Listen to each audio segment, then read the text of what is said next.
संघर्ष टाइम्स, समस्या जनतेची, साथ आमची। जिल्हा परिषद आणि पंचायत समिती निवडणुकीचे बिगुल वाजले असून उमेदवारी अर्ज दाखल करण्याची प्रक्रिया 16 ते 21 तारखेपर्यंत सुरू आहे। या पार्श्वभूमीवर कर्जत तालुक्यातील राजकीय वातावरण तापले असून उमेदवार आणि त्यांच्या समर्थकांची प्रशासकीय भवनात मोठी वर्दळ दिसून येत आहे। कर्जत तालुक्यातील जिल्हा परिषदेचे 6 गट आणि पंचायत समितीचे 12 गण यासाठी इच्छुक उमेदवारांकडून उमेदवारी अर्ज दाखल करण्याची लगबग सुरू आहे।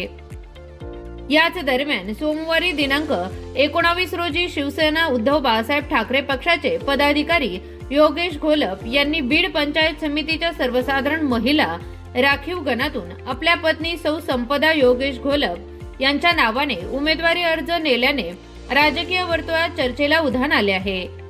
बीड पंचायत समिती गणामधून उमेदवार कोण असणार याबाबत उत्सुकता असतानाच हा अर्ज नेल्याने अनेकांच्या भुवया उंचावल्या आहेत।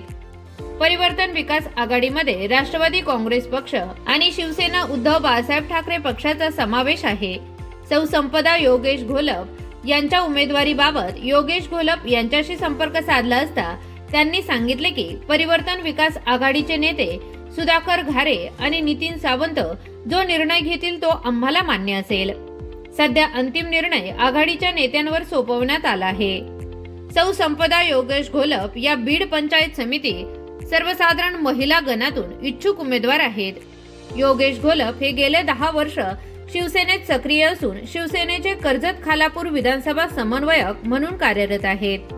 दांडगा जनसंपर्क, मैत्रीपूर्ण संबंध आणि नातेवाईकांचा मोठा गोतावळा ही त्यांची राजकीय ताकद मानली जाते। शिवसेना 2 गटात विभागल्यानंतर योगेश घोलप हे उपजिल्हा प्रमुख नितीन सावंत यांच्यासोबत ठामपणे उभे राहिले असून ठाकरे गटात सक्रिय आहेत। त्यांच्या कुटुंबियांनी यापूर्वी ग्रामपंचायत खांडपे येथे सदस्यपदाच्या माध्यमातून कारभार पाहिला आहे। आगामी निवडणुकीच्या पार्श्वभूमीवर कर्जत तालुक्यातील राजकीय हालचालींना वेग आला असून पुढील काही दिवसात उमेदवारी चित्र अधिक स्पष्ट होणार आहे।